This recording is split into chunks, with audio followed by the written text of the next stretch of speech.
जबकि हम यहाँ पे मौजूद हैं और एहतजाज कर रहे हैं इस बात पर कि जलियांवाला में कुछ लोगों ने, जो कि मैं ये समझता हूं कि मजहब से पूरे तौर पर आगाही नहीं रखते थे, क्योंकि जितने भी मज़ाहब हैं वो अमन की बात करते हैं, मोहब्बत की बात करते हैं और भाईचारे का पैगाम देते हैं।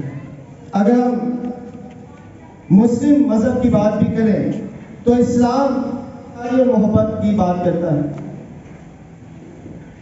और इस्लाम के पैगंबर हजरत मोहम्मद सल्लल्लाहु अलैहि वसल्लम जब मस्जिद नबवी में थे तो उन्होंने मसीहों को अपनी मस्जिद में नमाज पढ़ने की, एक दुआ करने की इजाजत दी।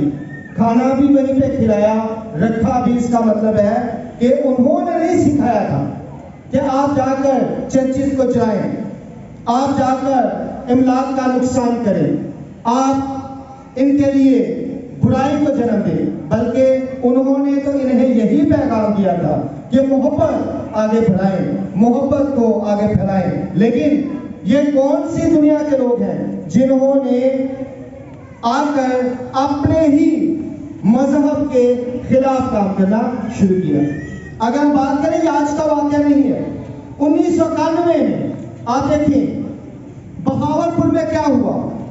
चंद शर्मपसंद लोगों ने हाथों में गन्स पकड़कर मसीहों को चर्च से निकलते वक्त शहीद कर दिया और आज भी कैथोलिक चर्च की दीवार पर उन सब के नाम लिखे हुए हैं। वाकया चाहे शांति नगर का हो या जोसेफ कॉलोनी का हो, कहीं की भी बात हो, तो हम ये देखते हैं कि बाद में क्या होता है, कुछ भी नहीं होता।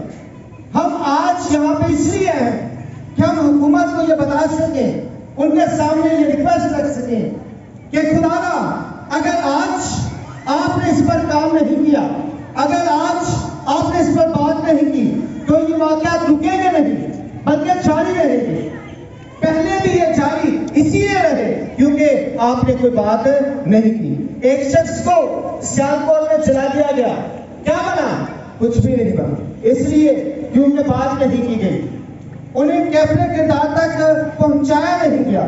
तो आज अगर हुकूमत इस पर काम करे तो यकीनी तौर पर सब कुछ हो सकता है। और मैं ये चाहता हूँ अपनी बहन कमला के साथ मिलकर, सारे पासवानों के साथ मिलकर, मैं ये चाहता हूँ कि हुकूमत इस पर काम करे, इस बात पर गौर करे कि सिर्फ दोबारा से घर बना देना, लोगों की मदद कर देना हल नहीं है। खुदावन इन्हें अकल भी दे, समझ भी दे और हमें भी तौफीक अता फरमाए कि हम खुदा की पाक मेहरबानी के तहत जैसे पहले पुरअमन है, इसी तरह से हमेशा पुरअमन रहें। आमीन।